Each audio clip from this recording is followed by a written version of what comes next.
মোটামুটি কম হয় নাই। মোটামুটি কারো 70, কারো 80, কারো 90, আমাদের কারো 30, কারো 40, কারো 50, 55 মোটামুটি হয়ে গেছে। কিন্তু একবারও চিন্তা করছেন এখানে কিন্তু থাকতে পারতাম না, এখান থেকে চলে যেতে হবে, কিন্তু আল্লাহ পাঠাইছেন কেন? চিন্তা করছেন একবারও? আল্লাহ কেন পাঠাইলেন? এনে আল্লাহ তো পাঠাইছেন আমাদেরকে কোন একটা কাজের জন্য। পৃথিবীতে আপনাকে আমাকে খেলাধুলার করার জন্য আল্লাহ তাআলা পাঠান নাই। এটা খেলার মাঠ না। কিসের মাঠ না? এটা খেলাধুলা করার মাঠ না। সময়কে অপচয় নষ্ট করার এই জায়গা না। সময়কে খেলায় আপনি নষ্ট করে দিবেন। এই সময় তো এত সস্তা না, এই সময়টা এত সস্তা না, এই সময়টা অনেক দামি। আপনারা আমার এই হায়াতটা অনেক দামি, অনেক দামি। একজন গাড়ি চালক সকালবেলা ফজর পড়ে হালকা কিছু নাস্তা খেয়ে গাড়িতে আল্লাহর নাম নিয়ে ওঠে, আল্লাহ এই গাড়ির মাধ্যমে আমার রিজিক, আমার সন্তানের রিজিক, আমার বিবির রিজিক, আমার আত্মীয় স্বজন অনেক গরিব দুঃখীর রিজিক এর মাঝে আছে, আল্লাহ বরকত দিয়ে। আল্লাহর নাম নিয়ে বের হয় না? আল্লাহ বরকত দিয়ে। আল্লাহ হাওয়ার উপর চলতেছি, বিপদ আপদ থেকে আপনি আমাদের রক্ষা করেন। আল্লাহ বিসমিল্লাহ করে গাড়ি স্টার্ট দিয়ে চলে। দিন শেষ, সে আবারও বাড়িতে ফিরতে পারবে কি না তার কোনো নিশ্চয়তা আছে? কোনো নিশ্চয়তা আছে?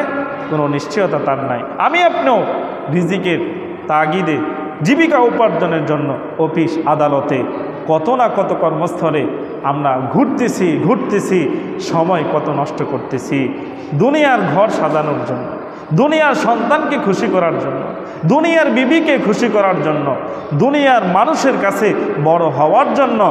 দুনিয়ার সন্তানকে খুশি করতে চাই, দুনিয়ার বিবিকে খুশি করতে চাই, দুনিয়ার মানুষকে খুশি করতে চাই, দুনিয়ার ঘরটাকে পরিপাটি করতে চাই, দুনিয়াতে উন্নত একজন মানুষ দানবী হিসাবে আমি পরিচয় লাভ করতে চাই। ও ভাই, আপনি দুনিয়াতে এত কিছু করতে চান, পরকালে কিছু করতে হবে, এটা কি আপনার মনে পড়ে না? পরকালে আপনার কিছু করতে হবে, পরকালের জন্য এখানে কিছু কাজ আপনার আছে, সেটা এখানেই করতে হবে, ওখানে যাওয়ার পর করার মতো সুযোগ নাই। এটা কি একবারও আপনার মাথায় আসে না? আপনার এই কথাটা মনে পড়ে না? আল্লাহ আমারও তো পাঠাইছে ওই জায়গার সব কিছু এই জায়গায় করার জন্য। আমার একজন কৃষক যখন মাঠে ফসল ফলায় তখন তার আশা থাকে মাঠে এবার খুব সুন্দর ফসল হবে। ফসল যদি ভালো হয় কৃষকের আনন্দের সীমা নাই। এবার ফসল মাশাআল্লাহ ভালো হয়েছে, বাম্পার ফসল হয়েছে, সে খুব খুশি। এবার আর তরকারি থাক আর না থাক, মাছ বুঝতো থাক আর না থাক, কমাস কম চাউল যেহেতু ঘরে এসে পড়ছে, ভাতের মাঠ কোনো রকম লবণ দিয়ে হলো ভাত খাইয়া জীবন বাঁচানো কি যাবে? এতটুকু সম্বল পাওয়ার পরে যদি দুনিয়ার একজন কৃষক এত খুশি হইতে পারে, আপনারা আমার যিনি পাঠাইছেন, আপনারা আমার আসল মালিক, হায়াত দিলেন, আপনারা আমার সম্মান দিলেন, আপনারা আমার এত সুন্দর রিজিক দিলেন, আপনারা আমার এত সুন্দর অঙ্গ প্রত্যঙ্গ দিলেন, আপনারা আমারে হাজারো লক্ষ কোটি নিয়ামত রাজি আল্লাহ তাআলা দিলেন। এগুলো সব ভোগ করার পরে সে মালিকের জন্য কি করছেন? সে মালিককে রাজি খুশি করার জন্য কি অর্জন করছেন? সে মালিকের কাছে যে চলে যাবেন, যাওয়ার সময় ওনার জন্য কি নিয়ে যাবেন? সেদিন তো ওনাই আপনাকে জিজ্ঞাসা করবেন, ওরে বান্দা 60-70 বছর জিন্দিগি তো হায়াত দিছি, লম্বা হায়াত পাইলা, কি আনছো আমার জন্য? আমার জন্য কি আনছো বলো? বলতে পারবেন কিছু? বলতে পারবেন কিছু? কি বলবেন? আল্লাহ 5 তলা একটা বিল্ডিং করছে, আল্লাহ 5টা গাড়ির মালিক হয়েছি, আল্লাহ কানি কানি সম্পদ জোড়াইছি, আল্লাহ টানা কয়েকবার গদিতে গেছি, আল্লাহ অনেক দান করছি, অনেক করছি, অনেক অনেক অনেক। কই করছ? দুনিয়ার। কার লেগে করছো? আমার লেগে কিছু করছো? তোমার লেগেও তো করছো না। আমার জন্য তো তুমি করেও নাই, কিন্তু তুমি নিজের জন্য করো নাই। তুমি যা এগুলো অর্জন করছো একটুও তোমার জন্য হয়, একটুও তোমার কোনো উপকার আজকে আসবে না, এখন কি করবা? এজন্য ভাই হাতে পায়ে ধরে বলি, আমি অনেক সম্পদ অর্জন করতে পারলাম না, এর জন্য আফসোস করার কিছু নেই। আমি অনেক টাকা অর্জন করতে পারলাম না, কামাইতে পারলাম না, কোটি টাকার মালিক হতে পারলাম না, দুঃখ করার কিছু নাই। আমি অনেক বড় একটা বাড়ির মালিক হইতে পারলাম না, আফসোসের কিছু নাই। আমি অনেক বড় একজন ক্ষমতাশালী হতে পারলাম না, দুঃখ করার কিছু নাই।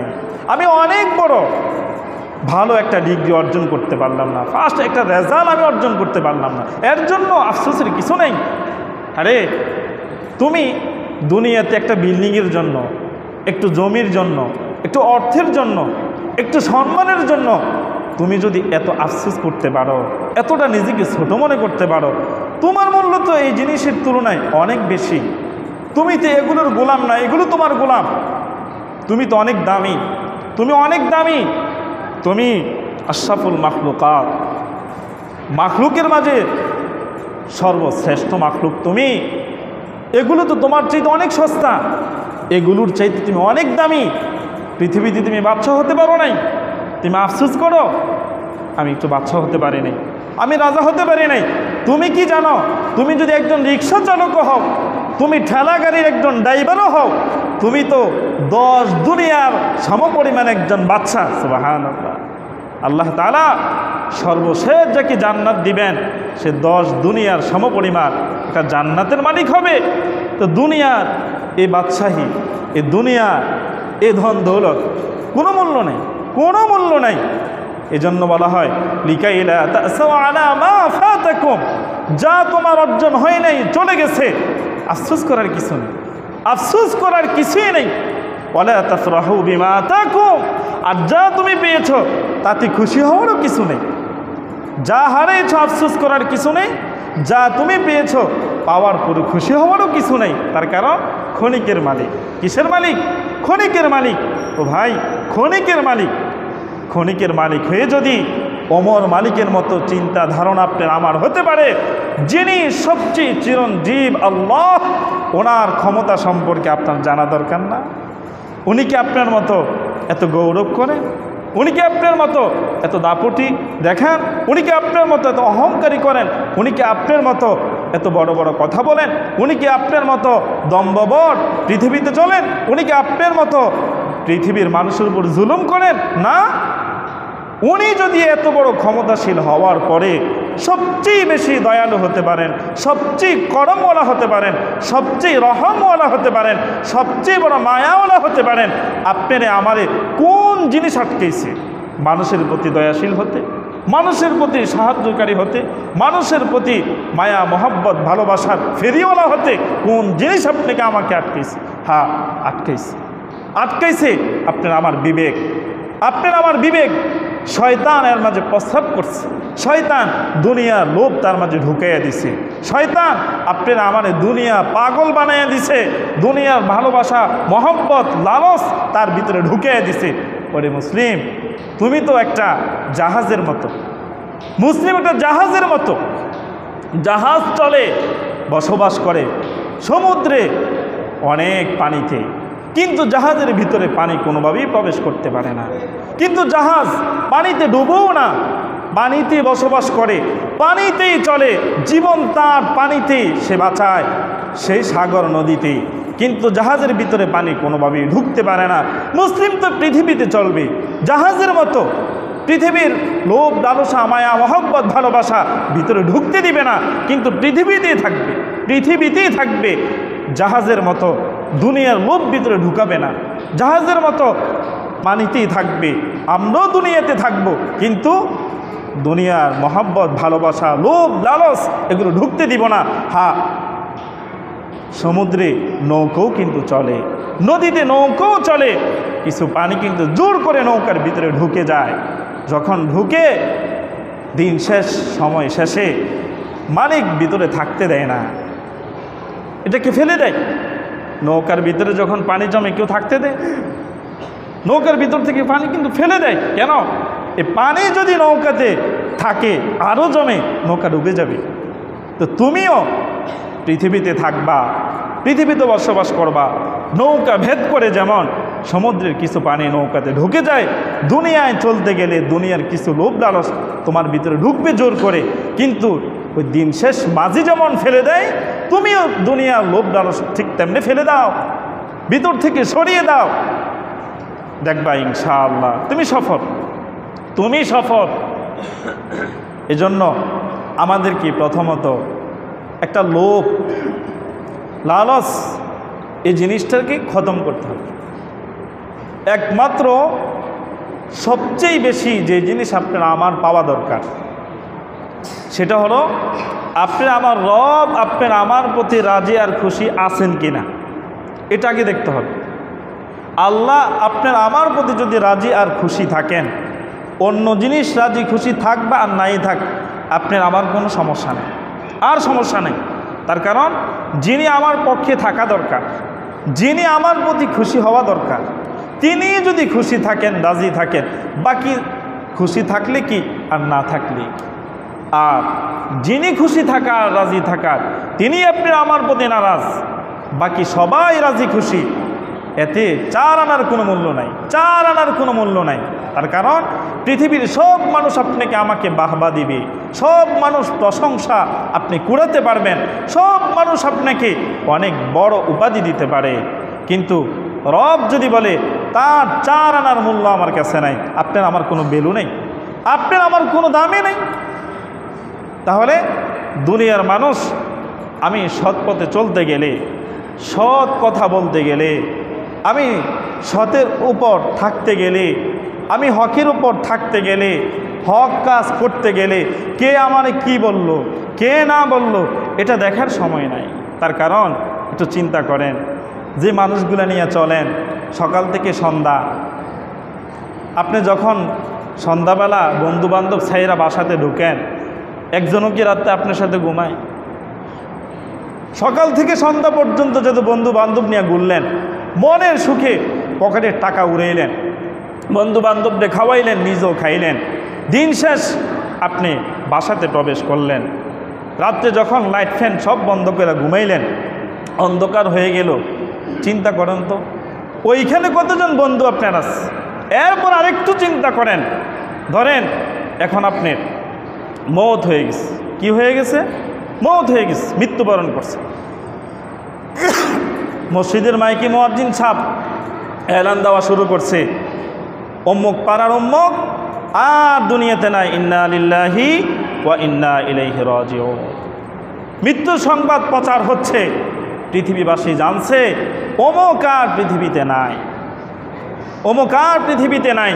এই মৃত্যুর সংবাদ শোনার পরে আগের দিন সকাল থেকে নিয়ে সন্ধ্যা পর্যন্ত যে কয়েকজন বন্ধু বান্ধব নিয়ে ঘুরছেন, সংবাদ পাওয়া মাত্র কতজন বন্ধু আসে, আসার পরে বা কতজন আপনাকে পৃথিবীতে দীর্ঘক্ষণ সময় ধরে রাখার জন্য চেষ্টা করে, সবাই ব্যতিব্যস্ত হয়ে পড়ে। সবচেয়ে বেশি আপনার আপন স্বজন যারা, তারাই বেশিক্ষণ আর রাখা যাবে না, বেশিক্ষণ আর থাকতে দেওয়া হবে না, তাড়াতাড়ি তার দাফনের সকল সরঞ্জামাদি জোগাড় করো। চার দলে মানুষ বিভক্ত হয়ে যায়।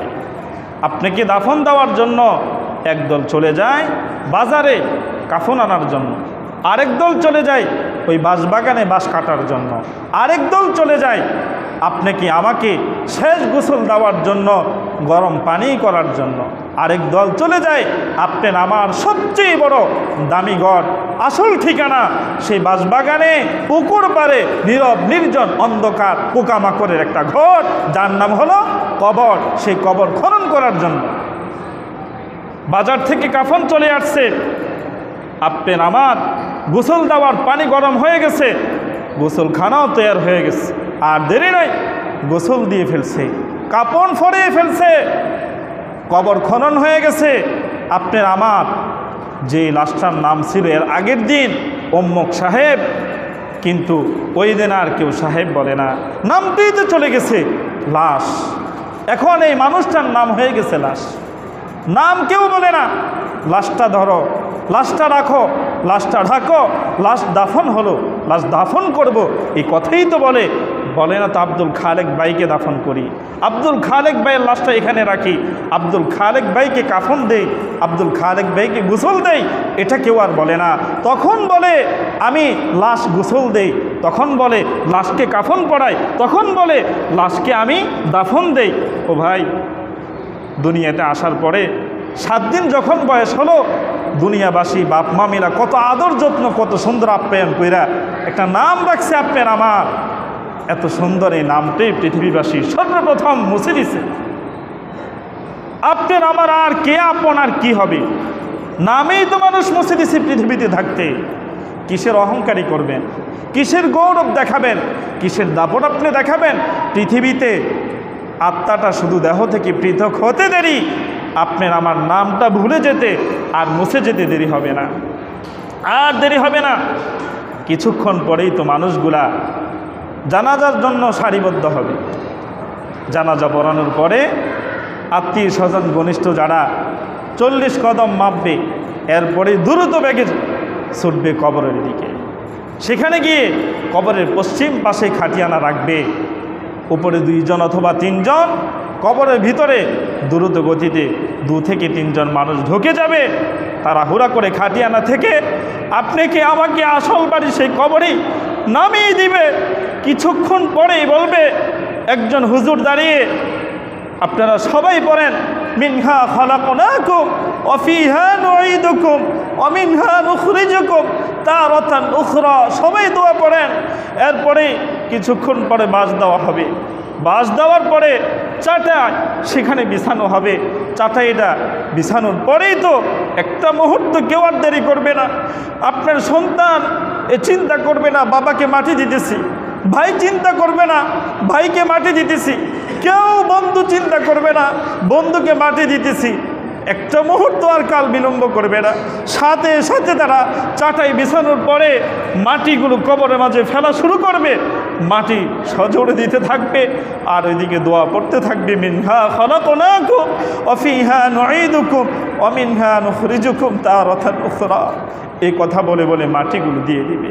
কিছুক্ষণ পরেই তো আপনার আমার দাফনের কাজ সমাপ্ত হলে এ মানুষগুলা সকলে মিলে সর্বশেষ কবরের পাশে দাঁড়াইয়া বলবে কি, একটু দোয়া করি সবাই। সবাই ওনার আত্মার মাগফিরাতের উদ্দেশ্যে একবার ফাতিহা পড়েন, 3 বার ইখলাস পড়েন। আমরা সবাই আল্লাহর কাছে হাত উঠে বলবো, আল্লাহ আমার ভাই, আমার বাবা, আমার মা, আমার বন্ধু, আমার প্রতিবেশী আল্লাহ মাফ করে দিয়েন, আল্লাহ জান্নাত দিয়ে দিয়েন, আল্লাহ কবর আযাব সহজ মাফ করে দিয়েন, মনকার নাকিরের প্রশ্নের উত্তরগুলো সহজ করে দিয়েন। বলি না, এগুলো বলি। কিন্তু চিন্তা করেন, একটা মানুষ আপনার সাথে নাই, একটা মানুষ আপনার সাথে নাই। এমন একটা ঘরে যেখানে আপনি আজকে থাকেন, এত লক্ষ কোটি টাকা আপনি ব্যয় করে এসি লাগাইছেন, ফ্যান লাগাইছেন, টাইলস লাগাইছেন, কত রকমারি সুন্দর গ্লাস লাগাইছেন, কত সুন্দর ঘর, ঢুকলে মন জুড়ে যায়, চক্ষু শীতল হয়ে যায়। এমন ঘর ছেড়ে আপনাকে আমাকে কোন ঘরে নিয়ে গেল, কোন ঘরে দাফন দিল, কে দিল? যার জন্য অর্থ কামান, যার জন্য সম্পদ কামান, যার জন্য নিজের জীবন যৌবন বিসর্জন দেন, যার জন্য সকাল থেকে সন্ধ্যা পর্যন্ত টেনশন করেন, নিজ সন্তানের জন্য, নিজ বিবির জন্য, নিজ আত্মীয় স্বজনের জন্য, তারাই তো আপনাকে আপন না ভেবে আপনাকে আমাকে সেখানেই রেখে আসবে। তো চিন্তা করেন তো, সেখানে আপনার আমার কি দরকার? সেখানে আপনার আমার সাথে কি যাবে? কি সাথী সঙ্গী বানানো প্রয়োজন ছিল? কি আমি হারিয়ে গেছি? সেখানে আপনার সম্পদ যাবে, সেখানে আপনার স্বজনও যাবে। 3টা জিনিস সাথে যাবে, 2টা জিনিস ফিরে আসবে, একটা জিনিস সাথে থাকবে। বলেন তো দেখি, কয়টা জিনিস কবর পর্যন্ত যাবে? 3টা জিনিস। কয়টা জিনিস? সবাই বলেন। কবর পর্যন্ত 3টা জিনিস যাবে, তবে 2টা জিনিস সেখান থেকে ফিরে চলে আসবে। একটা জিনিস থাকে সাথে থেকে যাবে, একটা জিনিস শুধু সাথে থেকে যাবে। 1 নম্বর হলো দুনিয়ার আপনার আপন স্বজন যে মানুষগুলা, তারা আপনার এখান থেকে বিদায় নিয়ে চলে আসবে। কিছুক্ষণ পরে আপনার সম্পদও আপনার ওইখান থেকে বিদায় নেবে। শুধু আপনার সাথে থেকে যাবে ঈমান আর আমল, ঈমান আর আমল। এই ঈমান আর আমল ব্যতীত কোনো জিনিস আপনার আমার আসল বাড়িতে, আসল ঘরে, আসল কবরে, আসল স্থানে কোনোটিই থাকবে না, কোনোটিই থাকবে না। এজন্য আমি রিক্সা চালাই, ঠেলাগাড়ি চালাই, দিন মজুরি হই, কুলি হই, মুচি হই, বেতর হই, যাই হই, হালালভাবে যদি চলি, হালালভাবে যদি চলি, সৎ পথে চলি, আমার কোনো ভয় নাই, আমার কোনো চিন্তা নাই। কেন? যার কাছে যাইতেছি সে জানে আমি কতটুকু ন্যায় পরায়ণ, সে জানে আমি কতটুকু সৎ পথের সৎ মানুষ। আমার কিসের ভয়? আমার কিসের ভয়? আমার কোনো ভয় নাই। আর এটাও কিন্তু আমি জানি আমি কত চুরি করছি, এটাও কিন্তু আমি জানি কত ঠকান মানুষকে ঠকাইছি, এটাও জানি কত মানুষকে কত লজ্জা দিছি, কত মানুষকে কত ধরনের অপদস্থ লাঞ্ছিত করছি। আমি জানি আমি কত বড় একজন অন্যায়কারী অপরাধী আসামি। আমার এখন কি হবে? আমাকে কে বাঁচাবে? একবারও চিন্তা করছেন এ পর্যন্ত ভাই? এখানে আমরা যারা আসছি একবারও চিন্তা করছি? বাসা বাড়িতে যখন থাকেন, বাবি চলে গেছে বাপের বাড়িতে, সন্তানগুলো নিয়ে গেছে নানার বাড়িতে, সন্তান বেড়ায়, বউ বাপের বাড়িতে বেড়ায়, একা ঘরে যখন থাকেন মাঝে মাঝে ভয় লাগে না? আরে ভয় লাগেনি? আমার কাছে মাঝে মাঝে মনে হয় শূন্যঘর একটা কবরের মতো, একটা কবরের মতো। এখানে তার কেউ নেই, লাইট বন্ধ হয়ে গেছে, অন্ধকার, দরজা জানালা সবই তো বন্ধ হয়ে গেছে, কবরের মতোই তো। কবরে যেমন দরজা নাই, জানালা নাই, তার সাথে সাথী সঙ্গী কেউ নাই, একা ঘরে বাস করতেছি, দরজা জানালা সব বন্ধ হয়ে গেছে, অন্ধকার হয়ে গেছে, নিঃসঙ্গে একজন মানুষ। এমন মুহূর্তেও তো মৌত আসতে পারে, আসতে পারে না? আসতে পারে। যদি এমনই মুহূর্তে আমি পৃথিবী থেকে চলে যাই, আমি যা অন্যায় অপরাধ করলাম, যা পাপ আমি কামাই করলাম, এর জন্য শাস্তি কে ভোগ করবে বলেন তো? এর জন্য শাস্তি কে ভোগ করবে? একটা মানুষ এখানে চুরি করছে, এখন মানুষ চোর যখন ধরা খায়, চোরকে শাস্তি দিবে না যারা চুরি ধরা পড়ার কারণে চোর দেখতে গেছে তাদেরকে শাস্তি দিবে বলেন তো দেখি? চোর চুরি করে ধরা খাইছে, এখন কি চোরকে শাস্তি দিবে না চোরকে যারা দর্শক হিসাবে দেখতে গেছে তাদেরকে শাস্তি দিবে? চোরকে শাস্তি দিবে। কেন বলেন তো? চুরি করছে চোরে, দর্শক তো চুরি করে নাই, তারা তার রং দেখতে গেছে। কি দেখতে গেছে? ঠিক আমিও দুনিয়াতে হারাম কামাই করি, আমি চুরি করি, আমি চোর, আমি অন্যায়কারী, আমাকে শাস্তি দেওয়া হবে। আর আমার সন্তান আরামে ভোগ করবে, সন্তানকে শাস্তি দেওয়া হবে। আপনার আমার এমন কি স্বাদ জাগছে আমি আপনি চুরি করব, হারাম কামাই করব, সন্তানের সুখের ঘর বাইরে দিয়ে যাব, আর আমার আরাম আয়েশের সুখের ঘরে আগুন লাগাইয়ে দিবে, আমি আগুনে বসবাস করব। এটা আমি কিভাবে চিন্তা করতে পারি? আমার ঘরে আগুন জ্বলবে, আমাকে হাতকাল নামক ফেরেশতা কানে শুনবে না, চোখে দেখবে না, লোহার গুড় যদি আঘাত করবে, এক একটা আঘাতে 70 গজ মাটির নিচে ঢুকে যাবে, আবার সেখান থেকে উঠানো হবে, আবারও মারবে, আবারও ঢুকে যাবে, আবারও উঠানো হবে, এমন শাস্তি দেওয়া হবে। সেখানে তো সন্তান গিয়ে বলবে না, আল্লাহ বাবা তো কামাই করছে আমাদের জন্য, বাবাকে ছাড় দেন, আমার একটু শাস্তি দেন। সন্তান বলবো? সন্তান দিয়ে কথা বলবে না, ও বাবা আপনি কেন ওই সন্তানের সুখের জন্য হারাম কাজ করেন? আপনি কেন এই সন্তানের জন্য হারাম কাজে সহযোগী হন? আপনি কেন এই সন্তানের হারাম কাজে পাশে থাকেন? আপনি কি সে শাস্তি ভোগ করতে হবে? আব্বাজান আপনি এই কাজ প্রশ্রয় দিয়েন না, এই কাজে আপনি শরিক হয়েন না। তার কারণ আপনার শাস্তি, আপনার পাপ আপনি বহন করতে হবে। ওয়ালা তাজিরু ওয়াজিরাতুন উযরা উখরা, কেউ কারো পাপের বোঝা বহন করবে না। প্রত্যেক মানুষ নিজ নিজ পাপের বোঝা নিজেই বহন করতে হবে, নিজেই বহন করতে হবে, কেউ বহন করবে না। এই জন্য আরেকজনের শান্তির জন্য, আরেকজনের খুশির জন্য, আরেকজনের ভালো পোশাকের জন্য, আরেকজনের ভালো খাবারের জন্য, আরেকজনের ভালো বাসস্থানের জন্য আমার এত আকুল বেকুল, এত পেরেশান কেন? আমার যিনি বানাইছেন তারও তো তিনিই বানাইছেন। আল্লাহ তাআলা তো বলছেন ওয়া মিন দাব্বাতিন ফিল আরদি ইল্লা আলাল্লাহি রিজকুহা, রিজিকের টেনশন তুমি কেন করো? কেউ তোমাকে রিজিক দিবে না, রিজিক দেওয়ার মালিক তো আমি আল্লাহ, তুমি আমার কাছে রিজিক চাও। তোমার বাবা যেমন তোমার জন্ম দিয়েছে, তোমার বাবা কি টেনশন করছে? তোমার রিজিক তোমাকেই দিয়ে দিছি। তুমি দুনিয়াতে আসার 40 বছর আগে আমি আল্লাহ তোমার রিজিক ঠিক করে রাখছি। তুমি দুনিয়াতে আসার 40 বছর আগে তোমার রিজিক ঠিক করে তারপরে দুনিয়াতে পাঠিয়েছি। তাহলে যে আমারে বানাইছে তারই টেনশন, বান্দারে কি খাওয়ামো, কি পড়ামো, বান্দারে কোন জায়গায় রাখবো, বান্দারে কি পোশাক পরামো, বান্দারে কেমনে ঘুমামো, বান্দারে কেমনে শান্তি দিব, বান্দা কিভাবে খুশি হবে, এ টেনশন তো আমার না, টেনশন কার? আল্লাহ।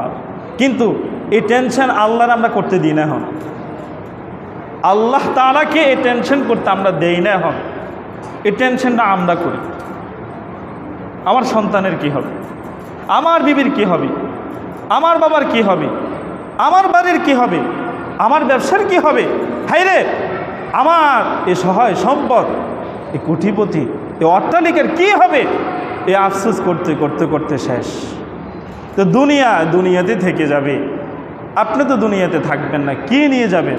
এই জন্য আল্লাহ রাসূল সাল্লাল্লাহু আলাইহি সাল্লাম বলেন, আমার উম্মত শুনো, আর দুনিয়াও মাজরাতুল আখিরা, এই দুনিয়াটা পরকালের শস্য ক্ষেত্র।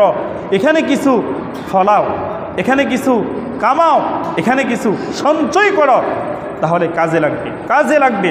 আর যদি সঞ্চয়পত্র ছাড়া, কামাই ছাড়া, পুঁজি ছাড়া আসল বাড়িতে যাও, খোদার কসম আমি যত বড় ওলি হই, আর যত বড় গাউস হই, যত বড় আবদাল হই, আর যত বড় ইমাম মুহাদ্দিস মুফাসসির কুতুব হই, আমার কোনো রেহাই নাই, দরজা জানালা কিচ্ছু নাই।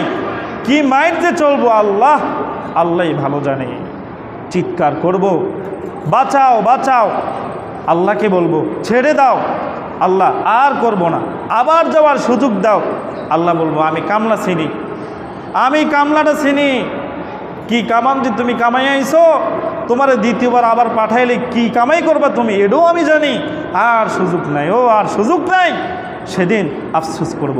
এজন্য আপনাদের কাছে আমার অনুরোধ, এত বড় একটা মজলিস, এত বড় একটা মসজিদ, এত বড় একটা সমাজ, আমরা আল্লাহর ঘরের মুসল্লি কোথায়? আপনার নামাজের সব ইমাম সাহেব নিবে না, আপনার নামাজের সব মসজিদ কমিটি নিবে না, আপনার নামাজের সব আপনার বিবি নিবে না, সন্তান নিবে না। আপনার নামাজ, আপনার রোজা, আপনার হজ, আপনার যাকাত, আপনার দান, আপনার সৎ কথা, সৎ কাজ, ন্যায়পরায়ণতা, সত্যতা, সব কিছু আপনারই থাকবে, কারো থাকবে না, আপনারই থাকবে। তাহলে যে জিনিস শুধুমাত্রই আপনার, ওই জিনিস কেন আপন করেন না, ওই জিনিস কেন ছেড়ে দেন? এজন্য আপনাদের কাছে অনুরোধ, ভাই কমস কম নামাজ পড়েন 5 ওয়াক্ত, 24 ঘন্টা টুপি মাথা দরকার নেই। আপনার কমস কম নামাজের সময় টুপিটা মাথায় দেন না, 24 ঘন্টা পাঞ্জাবি পড়া দরকার নেই। তো 5 ওয়াক্ত নামাজের সময় পাঞ্জাবির একটু পড়েন। আপনি 24 ঘন্টা মসজিদে থাকারও তো দরকার নাই, 24 ঘন্টা আপনার জিকির করাও তো দরকার নাই। কমস কম 5টা ওয়াক্ত, 5টা সময় যে রব আপনারা বানাইছে তার ঘরে আইসা হাজিরা দিয়া তারে বলেন লাব্বাইক, ও আল্লাহ আমি 5 বেলা হাজিরা তোমার দিতাছি, 5 বেলা আমি হাজিরা দিতাছি। আল্লাহ রাসূল বলেন কমস কম কোনো ব্যক্তি যদি এই 5 ওয়াক্ত নামাজ সুন্দরভাবে পড়ে, ফরজ ইবাদতে কোনো ত্রুটি না থাকে, নফল সুন্নত তার নাও থাকে, এই মানুষকে জান্নাতে কেউ আর আটকাতে পারবে না, সে জান্নাতি। সুবহানাল্লাহ। এই জন্য আল্লাহ তাআলা সব ভাই এবং সব বোনকে সৎ পথে চলে, সঠিক পথের যাত্রী হয়ে কবর নিরাপদ করে ঈমান আর আমলের সাথে কালিমা পড়ায়া পৃথিবী থেকে আল্লাহ তাআলা আমাদেরকে বিদায় দেন। বলেন আমিন। ওয়া আখির দাওয়ানা আলহামদুলিল্লাহি রাব্বিল আলামিন।